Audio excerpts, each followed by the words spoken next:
మీకు వజ్రాయుధంలాగా గత 23 ఏళ్లుగా మన తెలుగు ప్రాంత ప్రజలకి, లేదా రాజేంద్ర గారి మాటల్లో చెప్పాలంటే ఇవాళ ప్రపంచవ్యాప్తంగా మనవాళ్ళు తెలుగు వాళ్ళు ఎక్కడెక్కడ ఉన్నారో అక్కడక్కడి నుంచి వాడుతున్న డైట్ షీట్గా సిద్ధార్థ యోగ విద్యాలయం పేరుతో ప్రచారం అవుతున్న దాన్ని మీ దృష్టికి తీసుకొస్తాను. దీన్ని రేపు ఉదయం నుంచి మొదలెట్టండి. ఎట్లా ఇంటికి ఎవరు వస్తారో చూద్దాం.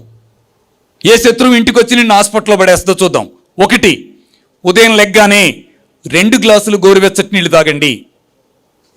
కొనేది కాదు. గంట తర్వాత మళ్ళీ 2 గ్లాసులు గోరువెచ్చటి నీళ్ళు తాగండి. గోరువెచ్చటి ఎందుకంటున్నాను, చలిగా ఉంది. వేసవిలో మామూలు నీళ్ళు తాగండి. టిఫిన్కి ½ అన్ అవర్ ముందు పుదీనా, కొత్తిమీర, తులసి ఆకులతో గ్లాస్ జ్యూస్ తాగండి. పుదీనా, కొత్తిమీర ఎక్కువ ఉండాలి, తులసి ఆకు తక్కువ ఉండాలి. తులసి ఆహారం కాదు, ఔషధం. పలసగా చేసుకోండి. దానిలో తేనె, నిమ్మరసం యాడ్ చేసి తీసుకోండి. షుగర్ వాళ్ళు అయితే తేనె తీసేయండి, నిమ్మరసం ఒకటి యాడ్ చేయండి. ఈవినింగ్ టైంలో మునగాకు, కరివేపాకు జ్యూస్ తాగండి. మునగాకు ఎక్కువ ఉండాలి, కరివేపాకు తక్కువ ఉండాలి. అది ఘాటుగా ఉంటుంది, కొంచెమే వేసి పలసగా చేసుకోండి. లేదా అది కుదరదనుకుంటే క్యారెట్, బీట్రూట్ జ్యూస్ తీసుకోండి. షుగర్ వాళ్ళైతే మిక్స్డ్ వెజిటబుల్ జ్యూస్ తీసుకోండి. ఇంకా అవకాశం ఉన్న వాళ్ళైతే గోధుమ గడ్డి జ్యూస్ తీసుకోండి. ఉదయం ఒక జ్యూసు, సాయంత్రం ఒక జ్యూస్. ఇమ్యూనిటీ బూస్ట్ అవుతుంది. టిఫిన్గా అమ్మ వండింది మాత్రమే తినండి. అమ్మ వండింది కాకపోతే ఇంకేం తింటామండి? పూరి తిన్నారా లేదా? ఇంట్లో అమ్మ పూరి చేస్తుందా? బోండా తిన్నారా లేదా? అమ్మ బోండా చేయదు. బజ్జీలు తిన్నారా లేదా? అమ్మ బజ్జీలు చేయదు. ఎప్పుడు పండక్కి ఏమైనా కళాయి పెడుతుందేమో కానీ ఇడ్లీనో ఉప్మానో తప్ప అమ్మ వాటి జోలికి వెళ్ళదు. మనం ఆ జోలికి వెళ్ళామంటే లేనిపోయిన నష్టాలు వస్తాయి. వాటి జోలికి వెళ్ళొద్దు. ఎంత సాఫ్ట్గా ఉండాలో టిఫిన్. ఫాస్టింగ్ అని బ్రేక్ చేసేప్పుడు సింపుల్గా, సులభంగా ఉండేట్టుగా ఉండాలి. రాగి ఇడ్లీ, కొర్ర ఇడ్లీ, ఓద ఇడ్లీ, అరికల ఇడ్లీ, ఎర్ర బియ్యం ఇడ్లీ, నల్ల బియ్యం ఇడ్లీ ఎన్ని చేసుకోవచ్చు. ఇడ్లీ అంటే తెల్లగా సున్నం కొట్టిన గోడలాగా ఉండాలా? రంగులుగా చేయండి. ఇడ్లీలో మీరు కలిపేది ఏమిటి? రవ్వతో పాటు మినప గుండ్లు వాడకండి, మినపప్పు వాడుకోండి. మన అడ్రస్ తీసుకోండి, కాల్ చేయండి, పంపిస్తారు ఇంటికి. పొట్టుపప్పు వాడుకోండి. అది కూడా పిసికేటప్పుడు మొత్తం పాడు చేయకండి, కాస్త ఉంచండి. ఫైబర్ కూడా మంచిదే. గుండ్లు మాత్రం వాడకండి. అలాగే పిండి కలిపి ఇడ్లీ వేసేటప్పుడు క్యారెట్ తురుముని మీరు ఇడ్లీ పిండిలో కలపండి, ఫైబర్ ఉంటుంది. శుభ్రంగా ఈ ఫార్ములాలో ఏ టిఫిన్ అయినా చేసుకోవచ్చు. ఎక్కడ చూస్తే తోటకూర ముక్కలేసి చేసిన ఇడ్లీ చూశాను నేను. పాలకూర కాడలేసిన కట్ చేసిన చిన్న జీడిపప్పు, బాదం పప్పు, పిస్తా పప్పు ముక్కలేసిన ఇడ్లీ చూశాను నేను. అమ్మ చేయటం మొదలెడితే ఎన్ని చేస్తుందో చేయండి, మేలవుతుంది. నెక్స్ట్ భోజనానికి టిఫిన్కి మధ్యలో అప్పుడో గ్లాస్ గంటకో గ్లాస్ మంచినీళ్ళు తాగండి.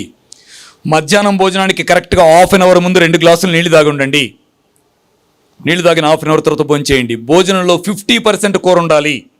సగం అన్నం, సగం కూర ఉండాలి. ఇంతింత కూర ఉండాలి. ఎందుకంటే కూరలోనే విటమిన్స్, మినరల్స్, ఎంజైమ్స్ ఉంటాయి, ఫైబర్ ఉంటుంది. బియ్యంలో ఒట్టి కార్బోహైడ్రేట్స్ ఉంటాయి, అది ఎనర్జీని ఇస్తాయి. కానీ మనం వెళ్ళి ఎక్కడ కష్టపడుతున్నాం? ఏం చేస్తున్నాం? దాచి పెడుతున్నాం. అది కొవ్వై స్టోర్ అవుతుంది లేనిపోంది. తగినంత రైస్ చాలు. కూర ఎక్కువ పెంచుకోండి. అలాగే కూరలు ఉప్పు, కారం, నూనె బాగా తగ్గించేయండి. తీసేయండి అంటే ఎవరు తీసేస్తారు? నోట కూడా పెట్టుకోలేము. ఉప్పు, కారం, నూనె 50% తగ్గించండి, తినగలుగుతాం. తర్వాత కుదిరితే ఆలోచించుకోండి, ఇంకా ఎంత తగ్గించాలో ఆలోచించుకోండి. మాంసాహారాల జోలికి వెళ్ళకండి. తినొద్దా? 3 నెలలు, కనీసం 3 నెలలు ఆగండి. ఈ గోలంతా అయిపోయేదాకా ఆగండి. అది అవట్లేదండి, సంవత్సరంన్నర నుంచి ఉంటుంది. ఉండని మరి ఏం చేద్దాం? బతకాలిగా, 100 ఏళ్ళు ఉండాలిగా ఇక్కడ. కాస్త ఆగండి. అలాగే రాత్రి ఫుడ్ అంటే ఓన్లీ ఫ్రూట్స్. అమ్మిచ్చిన ఆహారం తప్ప ఎవరైనా చేసింది వద్దు అని పెట్టుకోండి.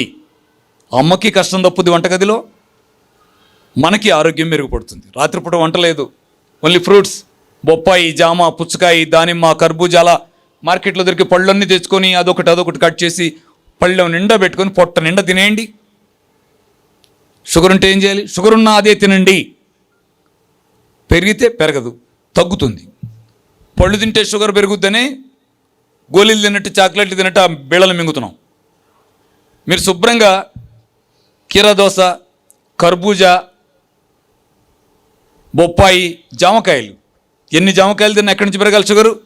జామ, అలా తీపు బాగా తక్కువ ఉండే ఫ్రూట్స్ అన్ని సెలెక్ట్ చేసుకుని తినండి. షుగర్ ఎట్లా ఉంటుందో చూద్దాం, డౌన్ అయితే తప్ప.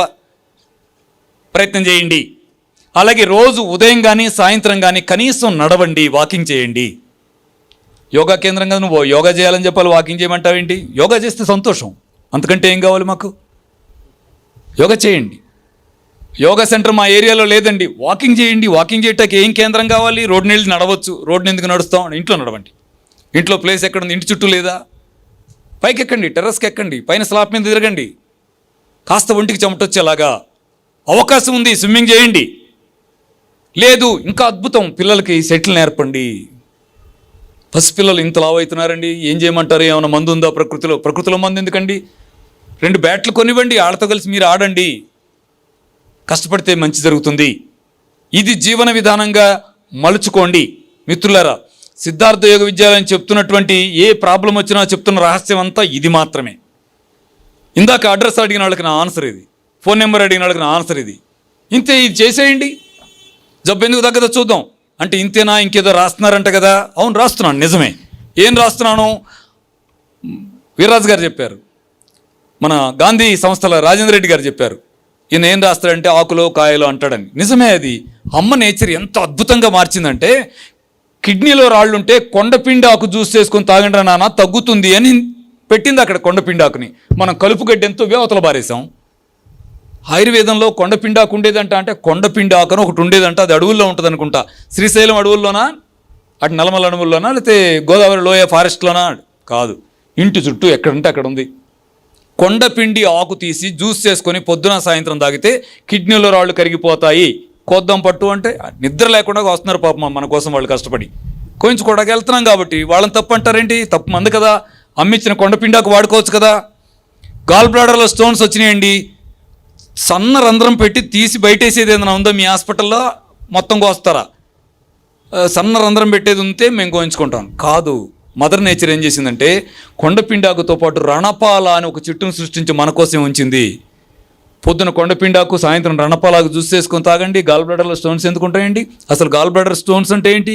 కొలెస్ట్రాల్ స్టోన్సే కదా 90%. వాటర్ తక్కువ తాగే వాళ్ళలోనూ కొలెస్ట్రాల్ ఎక్కువ తీసుకునే వాళ్ళలో ఫామ్ అవుతున్న స్టోన్స్ కాబట్టి మాంసాహారాలు, నూనెలు, వేపుళ్ళు, పిజ్జాలు, బర్గర్లు పక్కన పడేసి హాయిగా నేచర్ లైఫ్ లీడ్ చేస్తే అవి రావు. వస్తే వాడుకోండి కొండపిండాకు ప్లస్ రణపాలాకు. షుగర్కి ఏదో మందు రాస్తున్నారంట అక్కడ, మీ ఆశ్రమంలో దొరుకుతుందా? మేమే రావాలా? మీరు పోస్ట్లో పంపుతారా? పోస్ట్లో ఎందుకు పంపం? అద్భుతమైన బిజినెస్. 1000 మంది అడగండి, తలా 3 పంపుతాం. డబ్బులు తీసుకొని, డబ్బులు ఎందుకు తీసుకోండి? డబ్బులు తీసుకుంటాం, ఇచ్చేయండి తలా 300. ఎందుకు? హాయిగా మేము ఉంటాం. మాకేం చేయదా ఏంటి? మా పెట్రోల్ పోసుకోవద్దు మా కార్లో? కాదు, అమ్మ నేచర్ ఇచ్చింది. మెంతులు, కాకరకాయ, నేలవేము, నేల ఉసిరి, ఈ 4టిని ఎండబెట్టి పొడి చేసి అక్కడ డబ్బాలో పెట్టి ఇది తాత్కాలికంగా వాడుకొని ఇంటికెళ్ళి చేసుకోండి అని చెప్తున్నాం. దాన్నే మన వాళ్ళు షుగర్ మందు దొరుకుద్దట మీ దగ్గరనే వస్తున్నారు. ఏమాన్సర్ చెప్పాలి? అమ్మని నమ్మండి, మట్టిని నమ్మండి, బాగుపడతాం. మళ్ళీ మెంతులు, నేలవేమో, నేల ఉసిరి, కాకరకాయ ఎండబెడుతున్నాం. సమాన పాళ్ళలో పౌడర్ చేసి డబ్బాలో పెడుతున్నాం. ఇంట్లో చేసుకోలేమేంటిది? అల్సర్కి ఏదో టానిక్ ఇస్తారంట, మేము బయట కూడా కొన్నామండి. మీ దగ్గర రాయిస్తే షీట్లో అయిపోతే అక్కడ దాకా రాలేక విజయవాడ షాప్లో కొన్నాం, సరిగ్గా పనిచేయట్లా. మీ దగ్గరదైతేనే బాగా పనిచేస్తుంది సార్. ఇది అర్థం కాదు. అంటే మేమేమైనా అక్కడ కంపెనీ పెట్టామా, ఫ్యాక్టరీ పెట్టామా? ఏదో ఒక కంపెనీ వాళ్ళు అమ్మే అలోవెరా జ్యూస్ చేసి అక్కడ పెట్టి అలోవెరా జ్యూస్ చేసుకొని తాగండి, వెంటనే కుదరకపోతే అది పట్టుకెళ్ళండి అన్నాం. అది పెట్టుకెళ్ళి ఆ బాటిల్ మీ దగ్గరదైతేనే ఇంకా చాలా బాగా పనిచేసింది, పక్క కుట్లది పనిచేయట్లేదు అంటున్నారు. కాదమ్మా ప్లీజ్. కలబంద అని చెట్టు దొరుకుతుంది నర్సరీలో, అది తెచ్చి ఇంట్లో వేయండి. వేసుకొని ఇంత బారు ముక్క కట్ చేసి పై లేయర్ ఆకుపచ్చగా ఉన్న తీసి స్పూన్ పెట్టి తెల్లది లాగి జ్యూస్ చేసుకొని దాంట్లో తేనె నిమ్మరసం కలిపి తాగండి పొద్దున సాయంత్రం. అల్సర్ ఎందుకు వస్తుంది? తగ్గిపోతుంది. ఇందాక డైట్ షీట్కి ఇది యాడ్ చేసుకోండి. మీరు క్యాన్సర్కి మందులు ఇస్తారంట. నేను నాకు ఆంకాలజిస్ట్నా క్యాన్సర్కి మందులు ఇవ్వటానికి? అట్లా గట్టిగానేరు మాట్లాడటానికి ఛాన్స్ లేకుండా పోద్ది. కాదండి, ఎవరో చెప్పారు క్యాన్సర్కి మందులు ఇస్తున్నారని చెప్పారు. ఏం మందులు ఇస్తున్నారు? గోధుమ గడ్డి జ్యూస్ తాగండి అని చెప్తున్నాం. 8 రోజుల వయసు పెంచి వాటిని కట్ చేసి పొద్దున సాయంత్రం గోధుమ గడ్డి జ్యూస్ తాగండి, దాంట్లో B17 ఉంటుంది, అద్భుతంగా సపోర్ట్ అవుతుందమ్మా అని చెప్తున్నాం. అది తాగి మనాళ్ళు తగ్గిందని వస్తుంది. పెంచుకోలేమా?